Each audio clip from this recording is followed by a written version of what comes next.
they all shared some of theirs, and we realized that what we all think are pressing research questions really depends on the angle and the approach that you're coming at it with. Like, what are you hoping to accomplish, right? And that varies a lot depending if you're a clinician or an advocate or a scientist or a legal professional. So the questions are all going to be very different. But there is a lot of areas where there could potentially be a lot of overlap as well. So what we're going to kind of spend our time initially talking about, that was fancy, are sort of an advocacy kind of pressing questions that we think have been identified so far. I'm going to give some of my ideas about science, which are obviously not exhaustive, but at least a start. Then Mary's going to talk about some of the clinical questions she thinks are very pressing, and then Stephen's going to talk about some of the legal or systemic kind of other questions.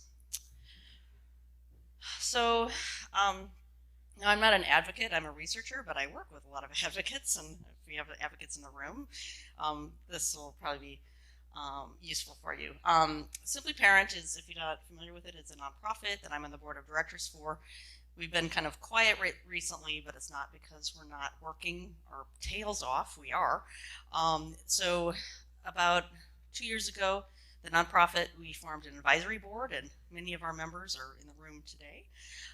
And our task was to try to identify key areas of work that needed to happen to unify people to make progress on alienation.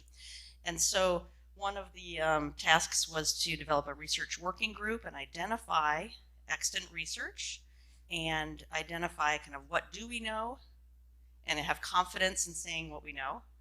What do we kind of know but need to know more about? And what don't we know that we really need to know to help move an advocacy agenda at the global level? Okay, so what do advocates need in their pocket to go to their legislators to say, here's how many people are affected by this definitively. Here's the impact it has on kids. So these are questions that have the biggest impact that we identified and prioritized. And this was what came out of that, and it was approved by the board. And so I'll just kind of briefly touch on what these were. Now, this was about 1.5 years ago, and so I'll get to progress since then. And so the first one was just establishing the pattern of alienating behaviors that trigger alienation. Can we identify these? Are there constellations or any types of things that have greater impact on children and the relationship with their parent? What are the best ways to identify and assess parental alienation? What are the best methods for intervening for families of all levels of the spectrum of alienation, mild, moderate, to severe? What are the direct and indirect impacts of alienation on children and their families? So how are the support networks of rejected parents and targeted parents affected? How is that impacting their communities overall? So I talked to somebody here who's working in schools, for example. How is this impacting larger systems? What are the short and long-term emotional, physical, economic impacts? And how does this compare for alienated parents versus the general population? Is it different, or is it similar? What are the psychological impacts on alienating behaviors on targeted parents?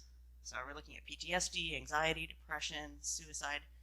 And is this similar to other at-risk groups? So veterans or emergency workers. And then what's the global prevalence? We really need to really hammer that down too. What's the extent that it resembles other forms of family violence? What kind of violence is this? And what's the likelihood of alienation or the impact of alienation for different groups? Are some groups differentially affected? For example, for somebody who's maybe a veteran or an LGBT QI member, or if you've had a criminal history, is that used against you and you're more likely to be alienated? We don't know those questions, or the answers to those questions. Now, again, this was created about 1.5 years ago, and since then I've been working hard because the nonprofit itself can't answer these questions. The best way to answer them is to have an institute or a research lab, and I'm building one right now. The website is not pretty yet, but that's the website. It's the Parental Alienation Virtual Institute, and it will be housed at Colorado State University. We're in partnership with Simply Parent. And the goal of the Institute is to work with the advocacy agenda that will constantly be updated as the advocacy needs kind of change or the questions change. And so it's meant to be an institute that's action-oriented, immediate results-oriented, that we can then take and pass on to advocates to go get work done. So it's not just ivory tower research, even though I do ivory tower research too. but the goal is to make this really impactful research. And so my research, I've been targeting a lot of these questions, or trying to, and I know a lot of people here in this room are as well, trying to get at the prevalence, which I talked about this morning, looking at suicide, and Mary and I are going to talk in a little bit about looking at intervention for mild and moderate cases of alienation. So my whole line of research is devoted to try to do this advocacy agenda, to try to help everybody else do that work. Okay. And so if you're interested in joining, if anybody here, if alienation research is one of your primary areas of work, and you are interested in becoming a member of the Institute, let me know. We're open to having members. And we want to have people from all over the world join us, because I think we're stronger together by doing this. Okay. Scientific agenda. So these are just questions that I'm always grappling with and thinking about, mostly having to do with theoretical extensions to understanding alienation. I know some people think, well, theory, it's so esoteric. What does it matter? But theory is very important. It helps us make predictions about what's going to happen, and predictions are important for intervention, right? So if you can understand what you think is going to happen, then we can preemptively act and prevent things. So obviously we've seen lots of work and discussion about attachment theory, but attachment theory is an outcome. You know, the attachment you have with a parent is an outcome, right, of a behavior and bond that and experiences you have with a parent. And so my work with Zeynep Buringen at Colorado State University, she's an expert on emotional availability, which is one of the precursors and the foundation for developing an attachment. And so she's been collaborating with me on different projects to try to extend attachment theory and include emotional availability in that as a process. So it's the day-to-day interactions that lead to that attachment. So how can we help that and understand that better with alienated parents? And so we have a paper that came out a couple of years ago looking at emotional attachment, where we look a little bit at that, and we're working on more. I'm applying interdependence theory to understand the power dynamics in families, and I think that that's useful to apply. I'd love to see some evolutionary models applied to understanding aggression. We know a lot about evolutionary and aggression, evolutionary theories of aggression with mate competition. That's primarily where it's studied, where people are vying for mates and they battle it out. But we don't know much about parenting other than with animals like primates and horses and things like that, lions. But we don't know a lot about human aggression, like protecting offspring and other things. And that might be very useful, because alienation, we know, is all over. It's in every continent. And so these models can maybe help explain why we see certain behaviors in certain ways. And it could tie in also then cultural differences and cultural norms about expression of violence. I think it's even in space now, right? Wasn't there like the crime in space? I'm assuming that might be an alienation case, but we'll see. I also like to look at some field theories of explanations for why we see so much resistance to alienation. Why is there so much, anti-PA discourse that's limiting our ability to do research and to do your practice?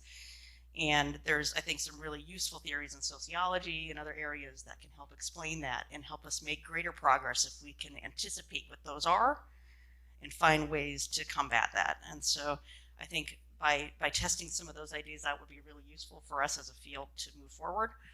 And obviously some other pressing research questions. Can we replicate our research? Can we do longitudinal research and demonstrate effects over time? Those are really important. We really need to see children's progress over time, and that requires money and resources to do that kind of work. And I think that's what I have. And I think obviously mixed methods, using qualitative and quantitative research, is really important. And collaborating with people outside, interdisciplinary research is really important. So that's what I have. I'm going to turn it over to these guys, and then I will be monitoring Slack to see if you guys have any questions you want to submit that way. So.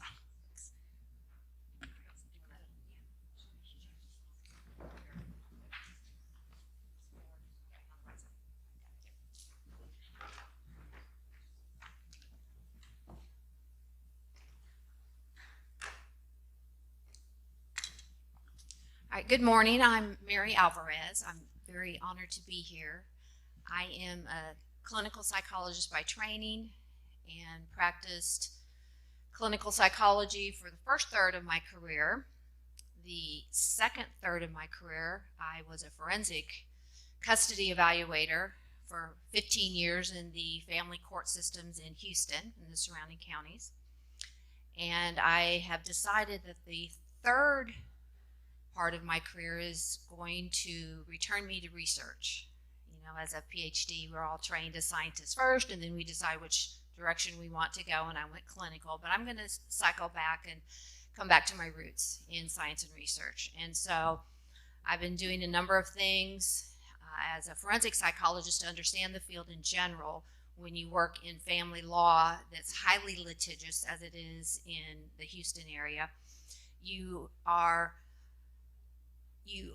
do not avoid in any way, shape, or form the issue of parental alienation. Those are the families that cannot solve their problems any other way but allowing strangers, judges, attorneys, amicus attorneys, and custody evaluators to make decisions for you. And so I've seen repeatedly the severe end of the spectrum. And so I started doing my own research and reading of the science and the literature myself for several years. And then I attended the PASG Washington, D.C. conference and spent a tremendous amount of time understanding in a much deeper level, you know, what is happening at the severe end. And then went back to Houston and partnered with Chris Turner. And she and I have decided that there is a significant need for research and understanding and programming in the mild and moderate end of the spectrum. There is significantly more understanding at the severe end. So there's a great imbalance, I think, in our understanding as a field. And I'm just getting back into research, so you know I'm aspirational at this point. Jennifer has been so gracious to coordinate with Chris and I and help us get some research under our belt and start to really examine mild and moderate and put some data and some understanding at the theoretical level as well as at the clinical level.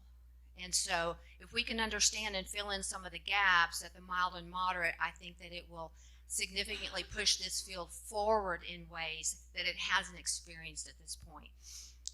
By the time it's severe, it's heartbreaking. You know, it's just heartbreaking to understand what happens at the severe end and to see how these families enter the litigation process broken, and they leave the litigation process even more broken. And so if we can address early prevention, early intervention, and issues of that matter, I think that we will be doing a significant service to the families that need us. So aspirationally, you know, these are some of the things that came to my mind, you know, when we were putting together our presentation for PSAG here in Philadelphia.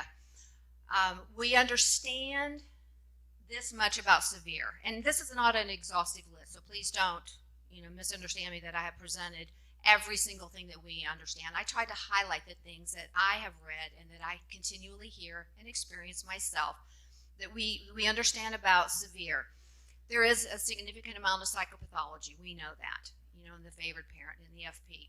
We understand that the personality disorders that cluster around borderline and narcissism and sociopathy, we understand that. In my own experience, I occasionally run across a full-blown delusional disorder, you know, in the FP.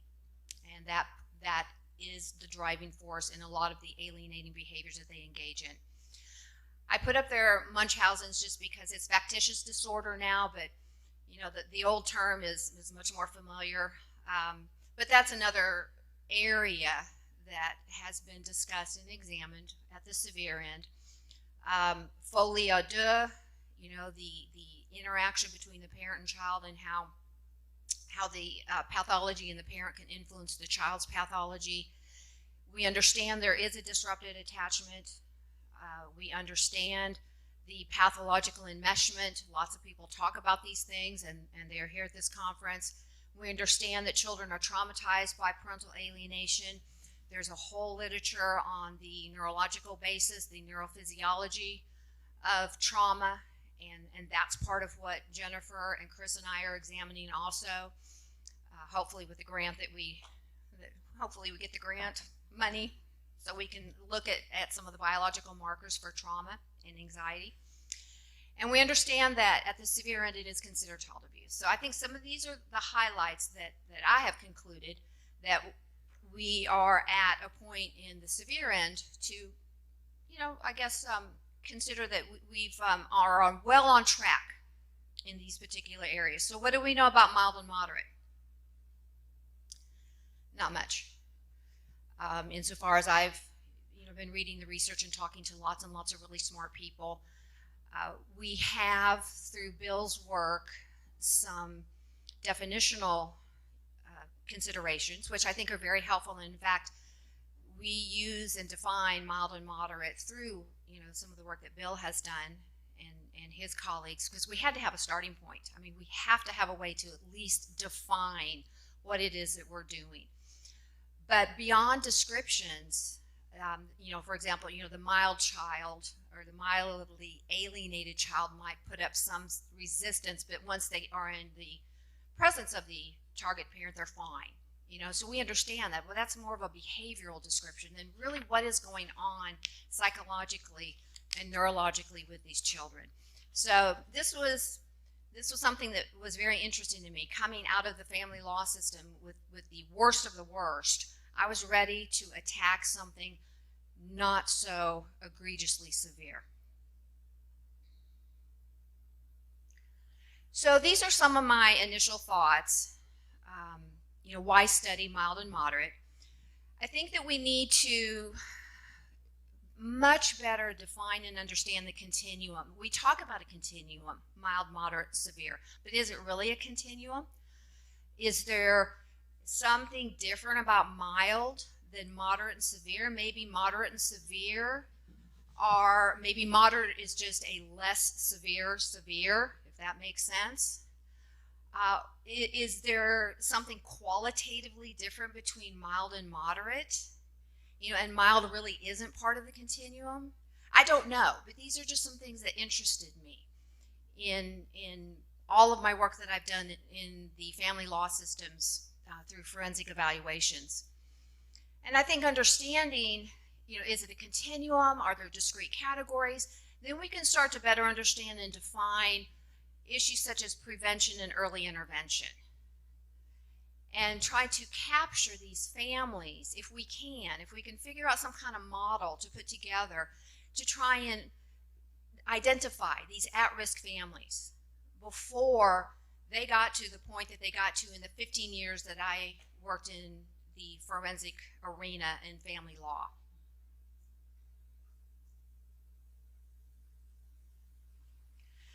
So we've talked about, yes, there is some level of alienation that occurs in intact families.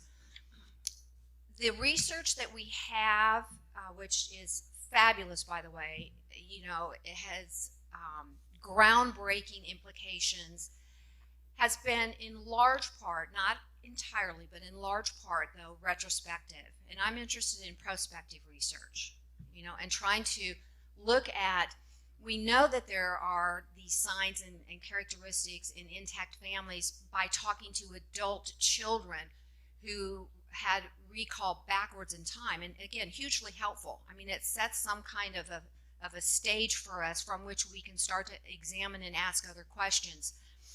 But what's happening in those intact families now as there's children? That's an interesting question for me. Another interesting question is to what degree and in what manner and what is the frequency of mild, moderate, and severe going on now in intact families? All right, not the divorced families, but what are we seeing along the continuum? And I'm still going to call it a continuum until we can suggest otherwise, that maybe mild is its own discrete category. In families that divorce, to what degree, in what manner, and in what frequency is mild, moderate, or parental alienation found? All right, as they're divorcing. Earlier in the system, for example, versus by the time that a judge appoints me, it is already a very, very broken family. They've been in litigation for several years by that point. Just the very nature of the adversarial litigation process. It's a long, long marathon of a process.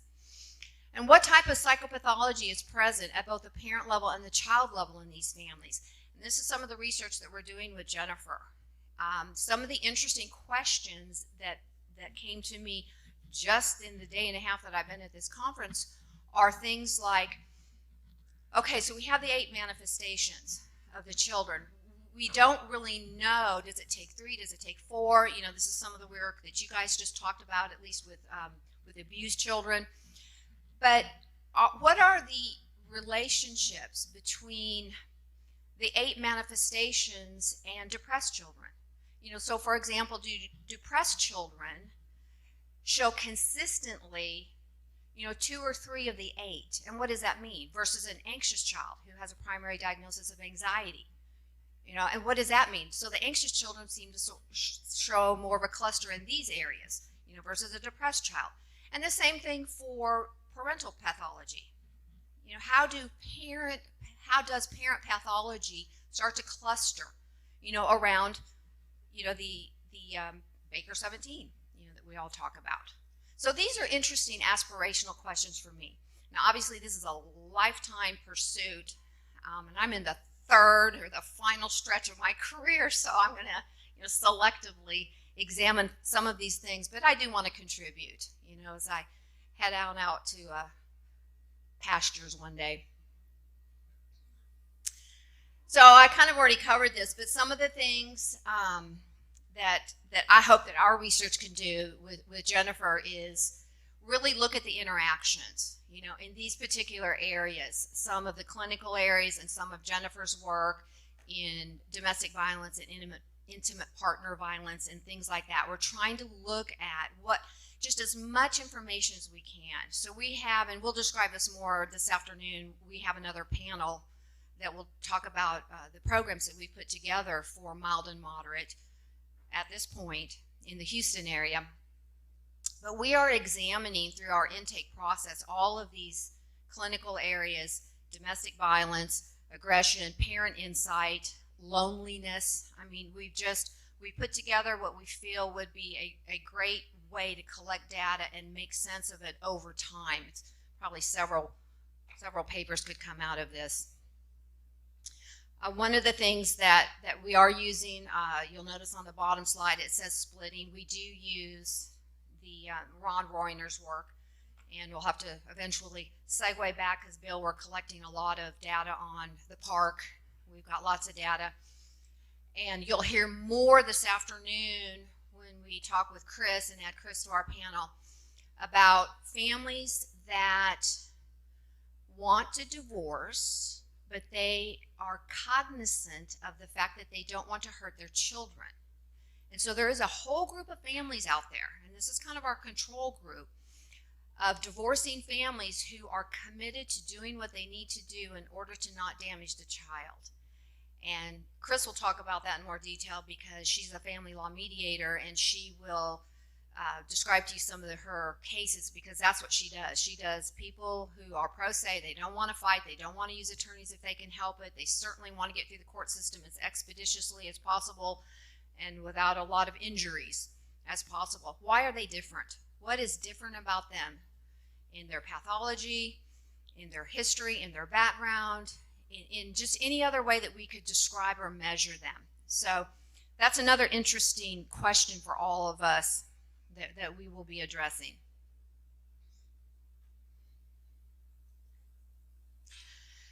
So I sort of talk ahead of my slides. I am seeing this.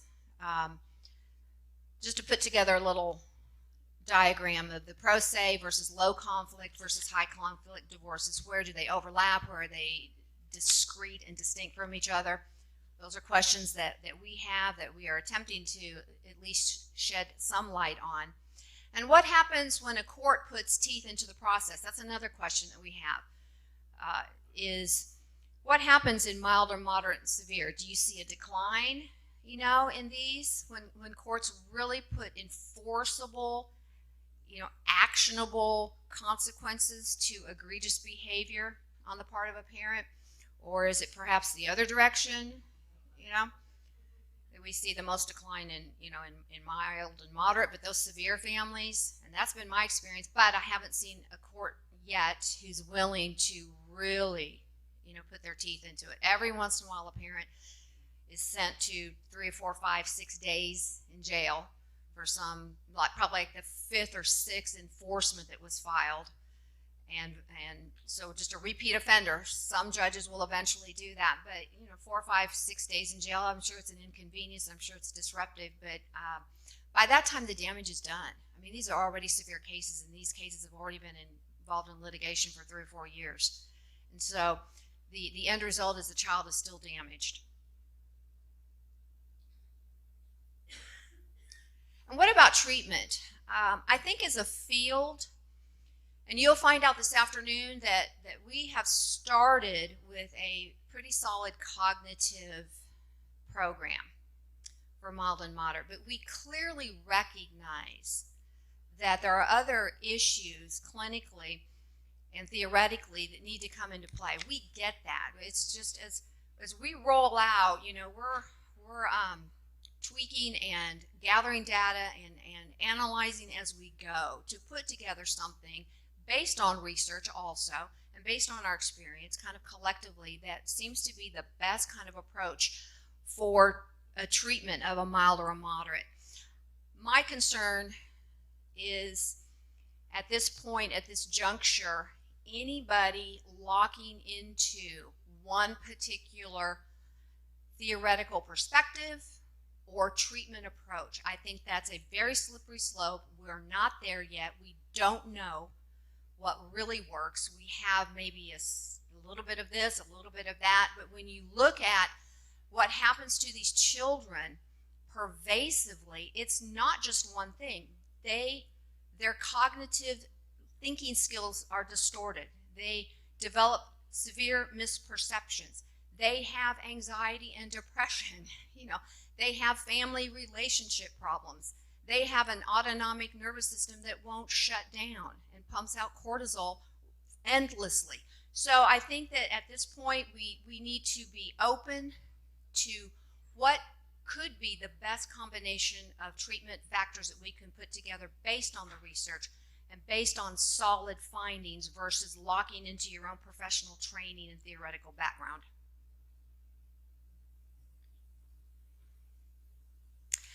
And I will pass it to my colleague Stephen to address some of the legal and criminal justice research aspirations.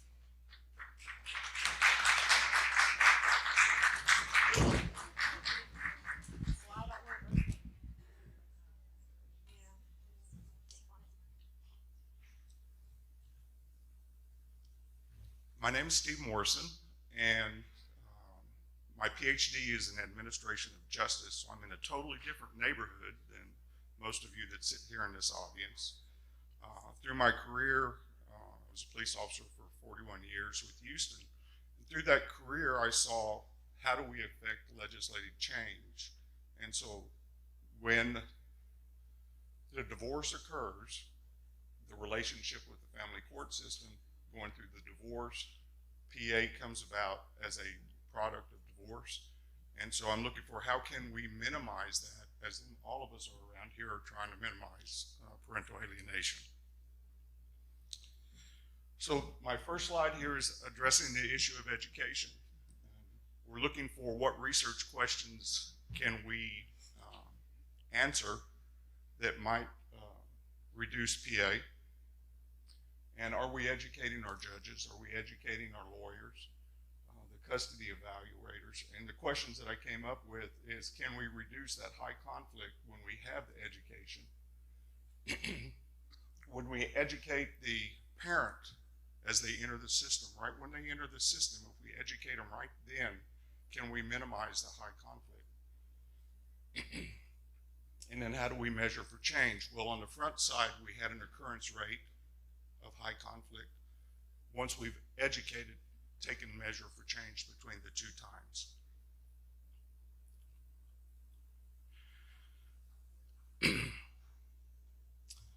And I have marriage resolution methodology.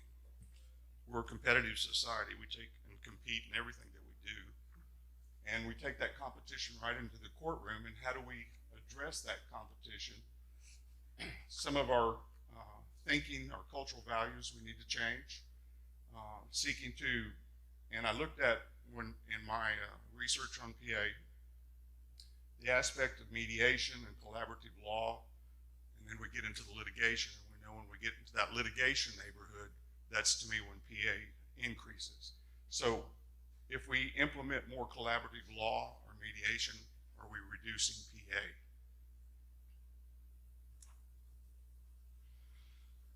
And I have presently how we approach the marriage resolution, dissolution, dissolving marriage. I have plaintiff and defendant. We have plaintiff and respondent. We have plaintiff, respondent, plaintiff, my notes, petitioner and respondent. And what's between the two of them is versus. And versus is that competition word where one's competing against the other. And so an approach to this is to maybe remove versus and have plaintiff 1 and plaintiff 2 as an approach.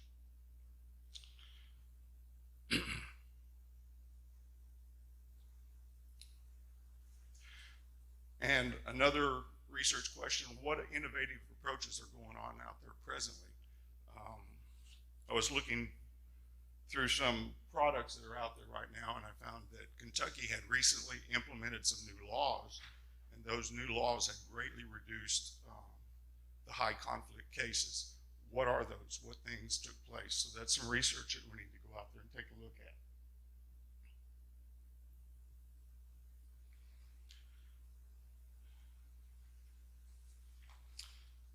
And the contentiousness of divorce, how can we reduce that?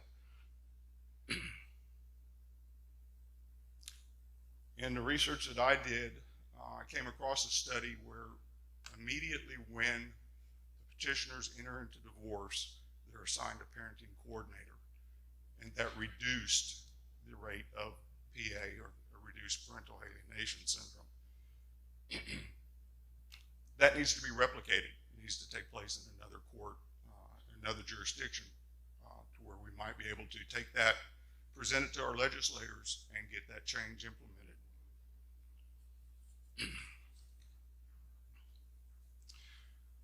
And I put up here also this aspect of the criminologist, and he's looking to explain why crime occurs, and I have juvenile delinquency up there because we know as a result of PA that there are children that ultimately their boundaries are removed and ultimately are involved in the juvenile justice system. They only look at poverty, and age, and family setting, where we're looking at a single parent, and that doesn't answer that aspect of, is there a divorce that took place which might have contributed to the process? So it's something that needs to be taken a look at. And down at the bottom I have UCR versus NIBRS. Our justice system counted 7 different types of crime starting in the 1920s up until recently. And you can't drill down asking questions of those 7 different categories. That was changed with what's called NIBRS, where there's about 57 different categories now where we can drill down and get answers. Those are the kind of things that we're looking for as change in our justice system and the questions that we ask of our justice system. And then last, I have covering the bases. When you write a report, I think it's important that you talk about the grounded theory method, bring that into place.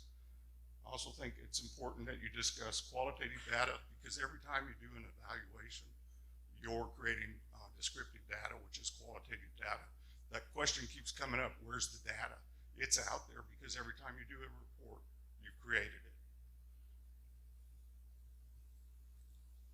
All right. And one more aspect is that aspect of we can build our theory, improve our theory by replicating somebody else's research project. And that's the points that I've come up with. I'll just leave it at that. I appreciate it.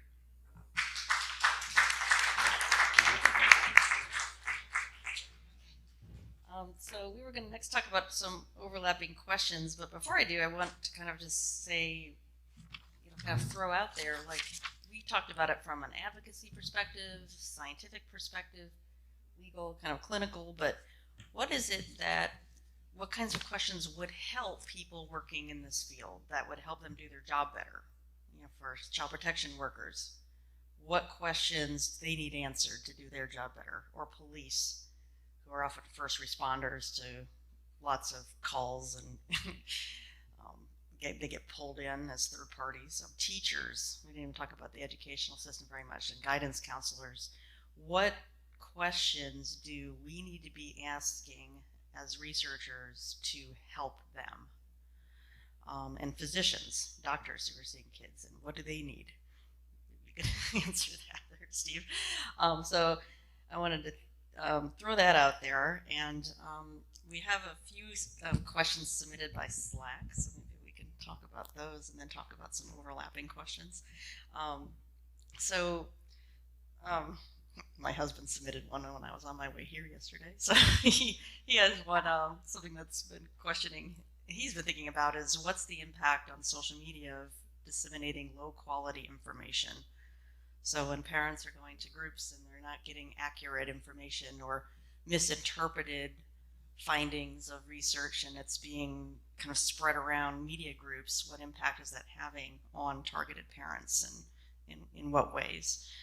I think that's a really interesting question, because then what role I think do us researchers have to correct that, and do we do that? And I think it's really important to have accurate information out there for people, but it's always a struggle when a lot of people don't always know how to interpret what the research is either, and I think that's always a struggle. But and then someone else posted about, is there a way to identify people who are at risk of killing themselves and their children, because that's a common, we're seeing this frequently in the press, and recognize harm or signs of harm or potential from harm. I'm actually writing a grant proposal right now to try to do that. I'm using machine learning algorithms to try to identify risk based on social media posting.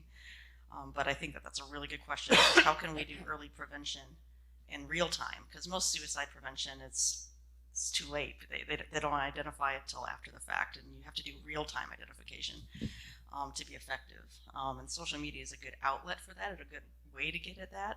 And there's a lot of research on it, particularly for adolescents, but we don't know much at all about other at-risk groups and social media use. There's hardly anything published on that. And somebody else has one on, I think you touched on the answer to this one. How can removal of kind of a combative legal system affect the incidence of parental alienation? So if we have rebuttable shared parenting presumption, or forced mediation instead of court involvement, would that affect parental alienation? So I think those are all good questions that we talked about. Do you guys have any other ideas after hearing what we've all talked about that might be overlapping? Well, I'll speak a little bit more to the legal arena. Obviously not having protracted family law cases is in every family's best interest. But as long as we are at odds with the legal system, we have very different objectives and goals. The legal system is adversarial, obviously, and we understand that what we're trying to do is put families back together and help children recover from the damage to the degree that we can, and or prevent some of this damage in the first place. But it's a very, very difficult endeavor when you've got a family in a legal case in the family law system, and you have attorneys that want to win and simply disregard the damage to the family. And I encountered that for 15 years and was extremely disheartened by it. So there's a lot of legislative work that has to be done, educating, and I will second this because I heard this yesterday about educating all professionals, the legal professionals, judges, as well as mental health professionals, and exactly what is parental alienation, what does that mean, and how is it identified, how do you address it, how do you treat it, how do you understand it, etc. Chris and I spend a lot of time educating judges and attorneys. We donate hundreds of hours every year, literally, trotting around the state of Texas, conducting continuing education credits. So there's not an easy quick fix, but it's something that I think that if you have a passion and want to jump on board with the legislative process, a lot of help is needed. I have one more and then I'll pass it to you. Well, I forgot to mention that sometimes especially from the advocacy perspective on what pressing research questions are, is often in response to reports or other publications made by the detractors out there. Yeah. So, for example, the recent report by Dr. Joan Meyer has now upped a priority research project that I'm launching to kind of address a lot of the methodological flaws that are in that study, and are very damaging because it's being promoted as the truth among people who are not scientifically literate to understand it and just take it at face value.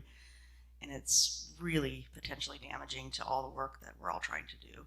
So we need to have good science to combat that kind of thing, and good education. And so I think part of it, hopefully by identifying weaknesses in that research, we can arm our advocates out there to be able to face that, because I've gotten already nasty emails from legislators asking things that they've been misinformed about, and I have to correct it.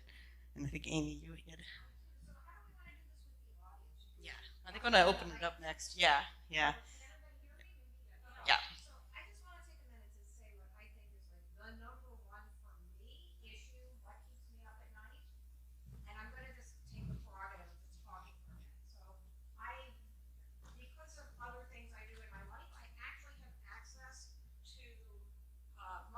Hard skeptics, right? Bill used that term yesterday, I think. The people who say parental alienation, the phrase, the concept is forbidden.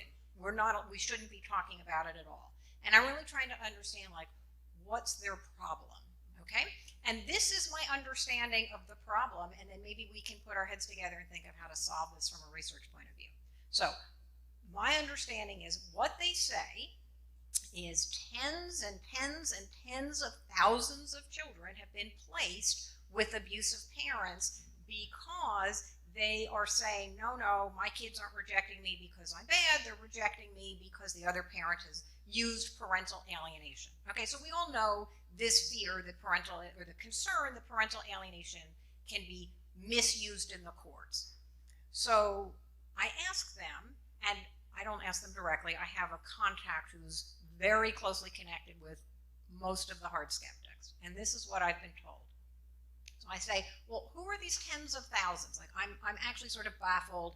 I'm not really familiar with this data or how they know that this number exists. So how are they counting this? So their definition of a child who's been placed with an abuser, I think I'm going to shock you when I tell you this. It's a case in which there's been a CPS investigation that's unfounded. So let me just explain this to you, because this is what keeps me up at night. You have a case, and I'm just going to pick a gender, it doesn't matter. Dad says mom abused the kids. There's a CPS investigation. Mom is cleared. She gets visitation or custody. That goes into their box or their bucket of a child who's been placed with an abuser. Why? Because it might have still happened. Okay? So now I've come up with what I think is the most clever retort. It did nothing, by the way. So my cleverness is not nearly as astonishing as I thought it was. So what I say to them is, well, why have child protection services at all? If you're not going to believe them, why not just have a system in where everybody points a finger and whoever points first, that's the guilty party, and they lose custody? I don't think they really have a great answer to that, but they... What? Well, I don't think it's a great idea. I don't think we want to get rid of child protection, but the point is, if you're not going to believe the results, why have an investigation? So the research question, and I think if we could figure out a way to increase people's confidence in the unsubstantiated findings, maybe then they would be less hateful towards the concept of parental alienation. Because when I talk to people behind the scenes, you know what they say? Of course parental alienation exists. We all know that. But we don't want to have it acknowledged in the courts because it will be misused and result in children being placed with abusers. So help me solve this problem, okay? Because this is the reason, or one of the main reasons, that we have these hard skeptics, okay? They live in fear of being responsible for placing a child with an abusive parent. I just want to say two more things. The first thing that I've also said to them is, well, what about the cases where we know there's alienation, but there's no allegation of abuse? That does happen. What are we going to do about those cases? Will you at least admit that alienation happens there? No, because they don't want to acknowledge that alienation is real. And I had one more point, and I forgot it. So that's the problem. I think if we can figure out how to increase people's confidence in child protection service investigations, then I think we could move forward. So,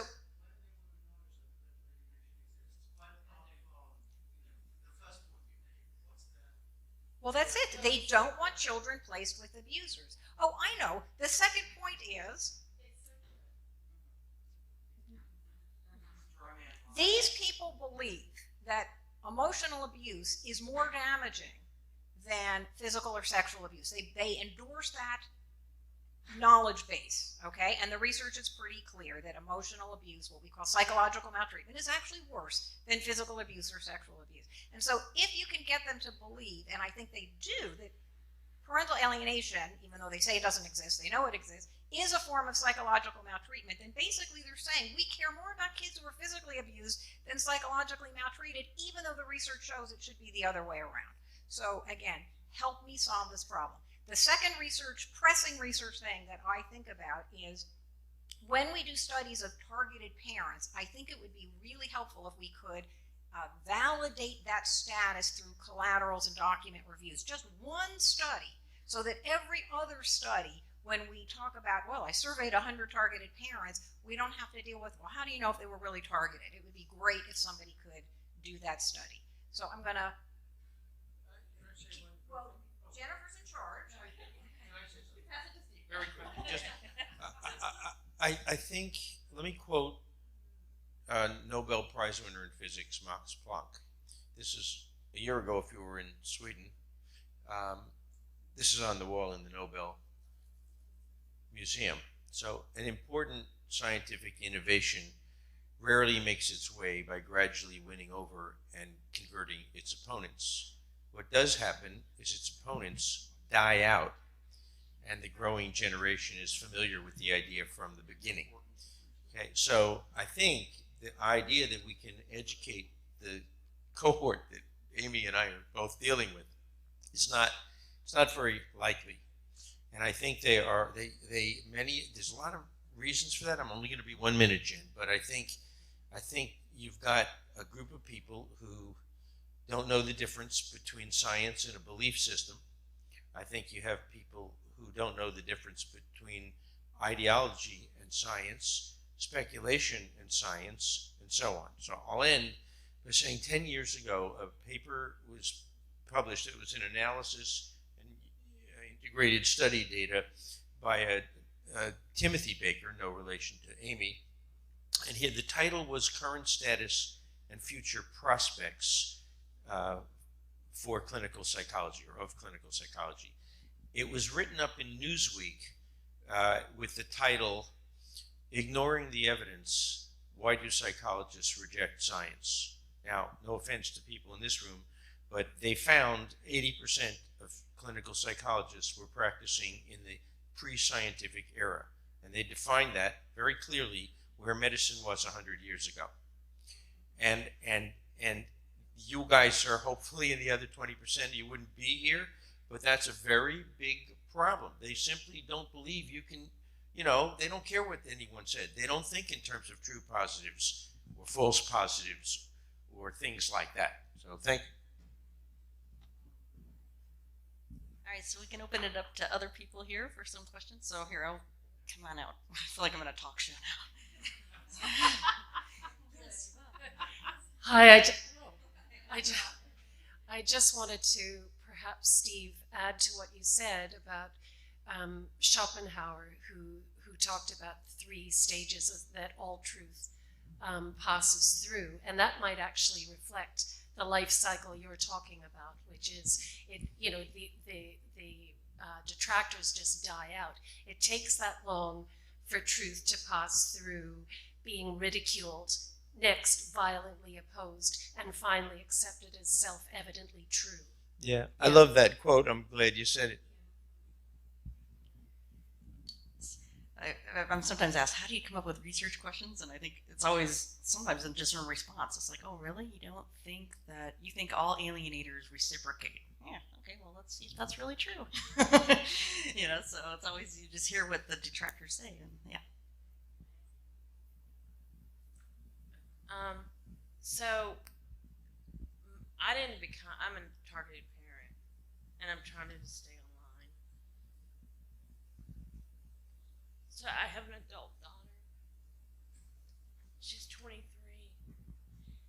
And we mitigated our divorce. I mean, the years before it were high conflict, but the divorce itself was peaceful.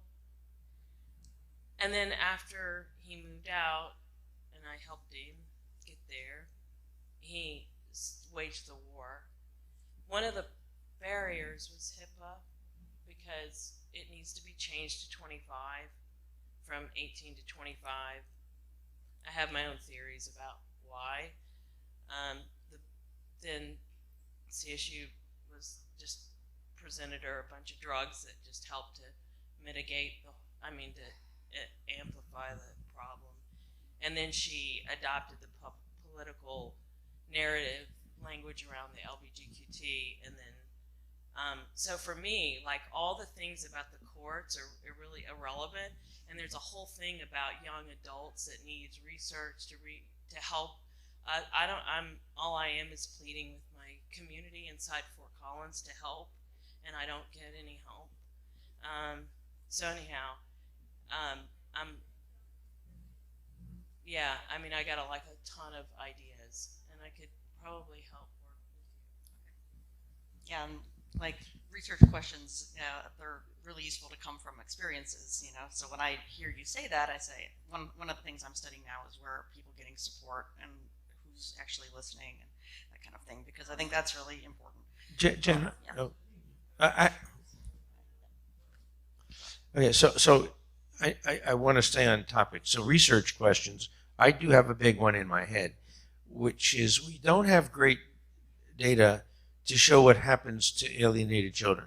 I think that the judges tend to think that children are resilient, everything will be fine, and that is clearly not true. I think we have fuzzy data that's good data, but I would like to be able to say, not just the A studies. What we're doing is we have a slight analytical gap, an acceptable one, but we're going, instead of A, B, C, we're going A to C. And what I mean is we know alienation is abuse, and it's an adverse childhood experience.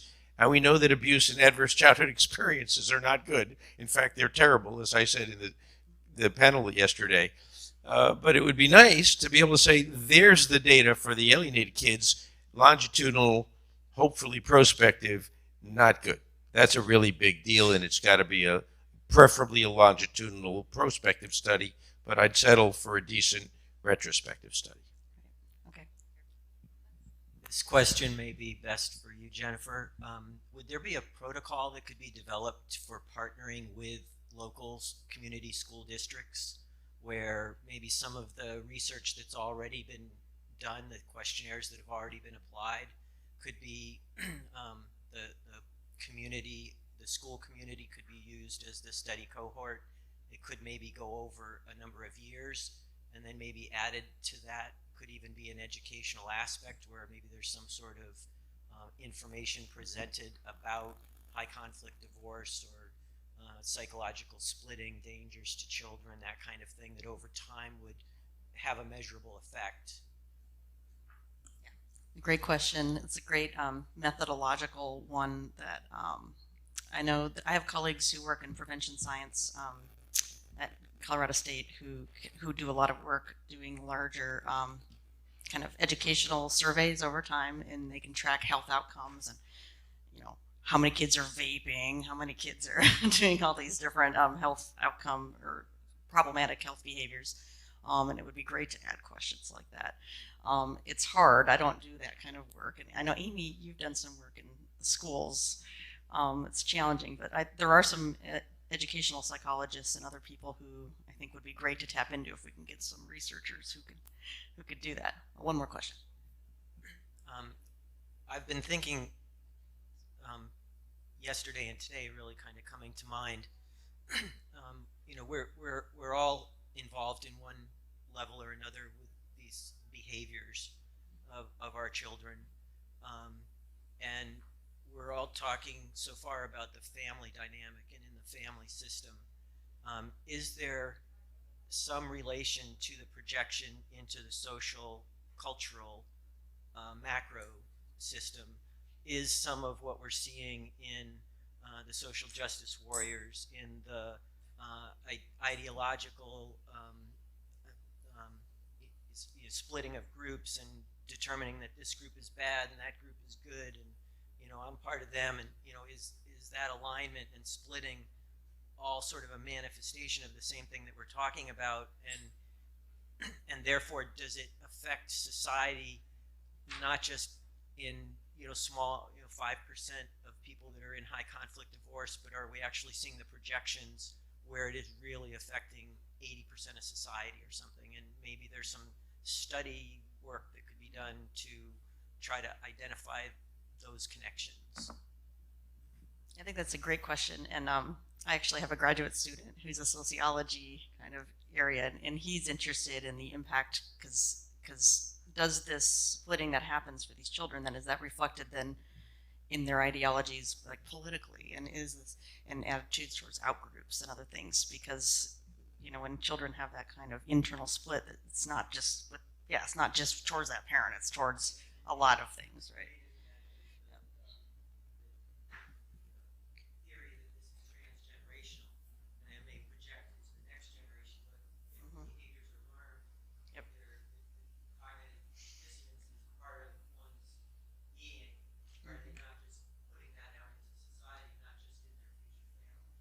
Yeah, so the intergenerational transmission, and not just within family, but everywhere. Yep. Mm-hmm. Yes.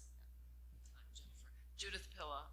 I'm interested to know if any of you in this room or anybody that you know at this conference or otherwise is interested in doing research about the protection of professional practice. In the U.S., it'd be what state boards, what policies there are, what are the barriers, why aren't professionals protected in their practice more? Because certainly as we develop this field, one of the huge inhibitors of new effective professionals is going to be that they're afraid of their practice. So what's going on about that? Jennifer, I can add a little bit to that. Okay. Wait, let's have one more question. Okay.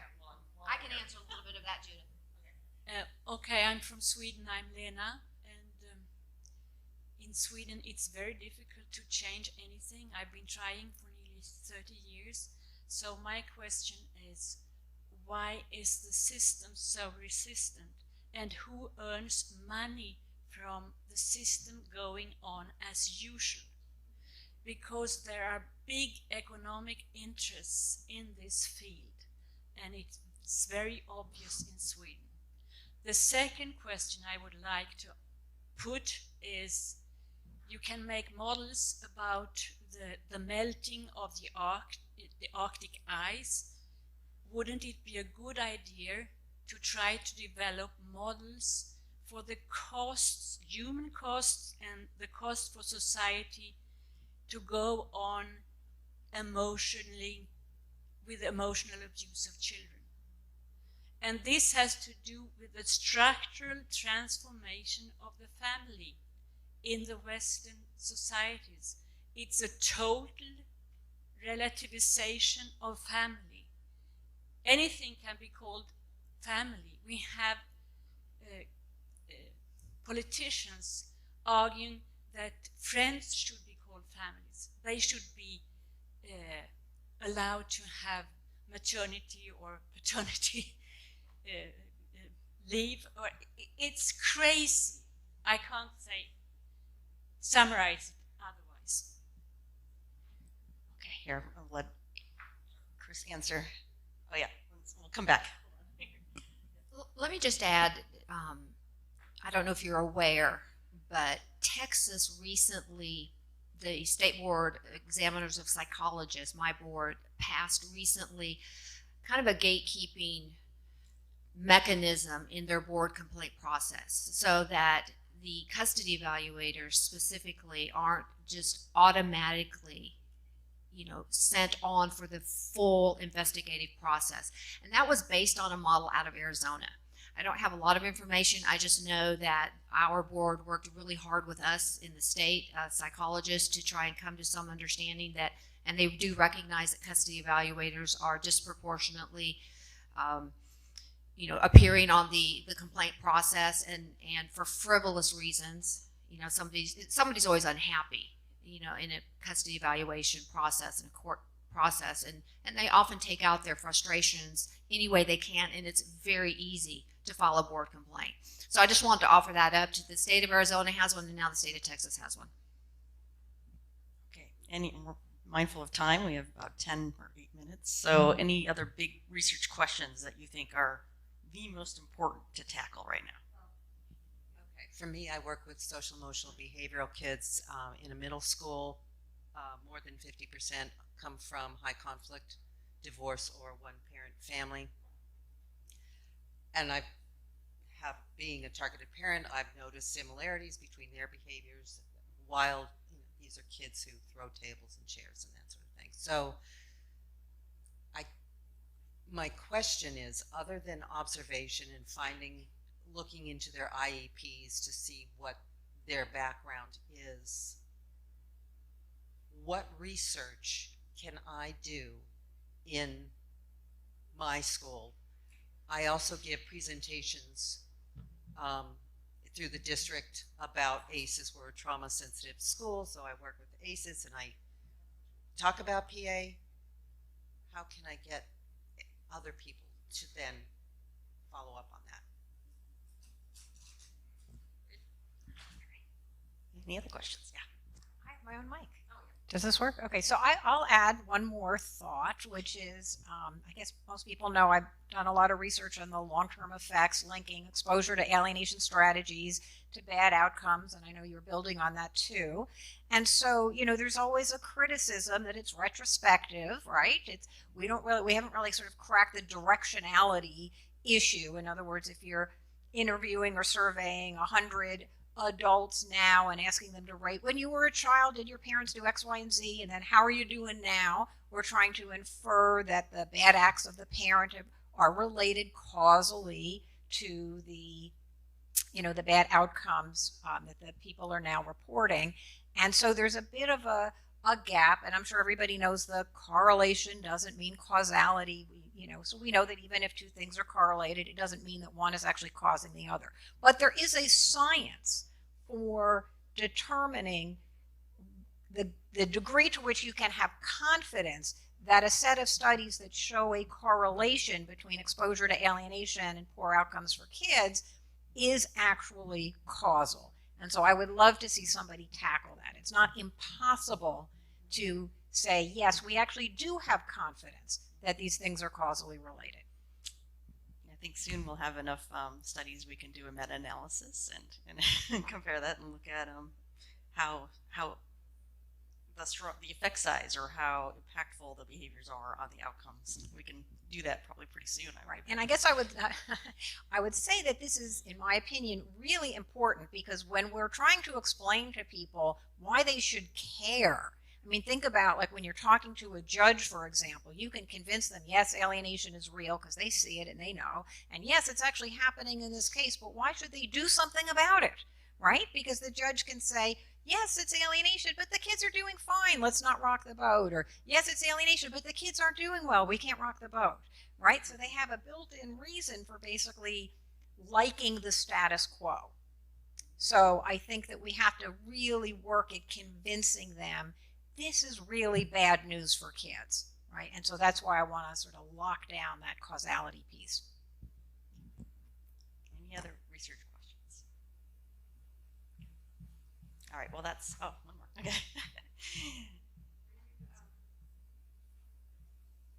I guess my question would be about getting more information about the resilience. We all know families where, you know, one child is alienated, another child is not, and what are the resilience characteristics?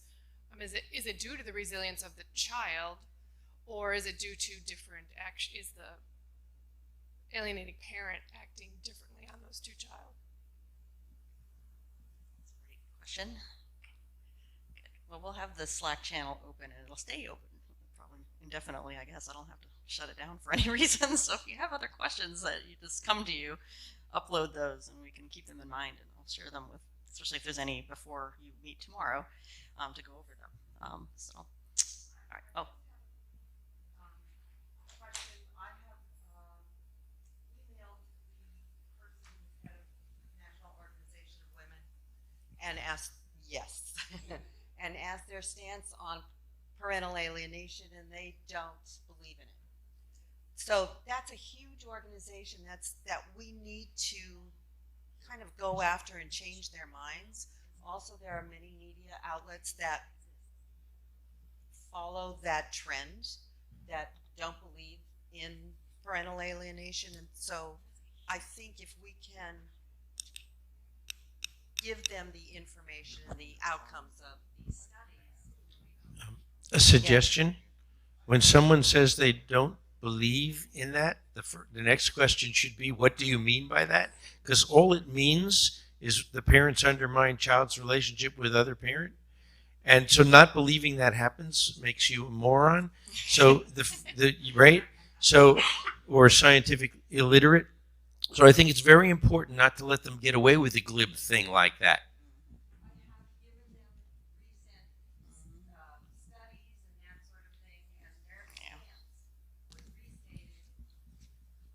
So funny anecdote about that. So I actually had lunch one day with Richard Gardner's wife. She actually lives like 5 minutes from my house. And she told me that, so they were divorced, she and Dr. Gardner, and that when he came out with his parental alienation theory, the head of NOW now called her and said, come on, just admit it. He just made up parental alienation because his kids don't like him, right? And they really kind of pressured her to sort of throw him under the bus. And she didn't. She wouldn't. She said it wasn't true. He had a good relationship with his kids. I've actually met one of his daughters, and she seemed very devoted to him. But they were desperate, even back then, to just do anything they could to discredit the theory. I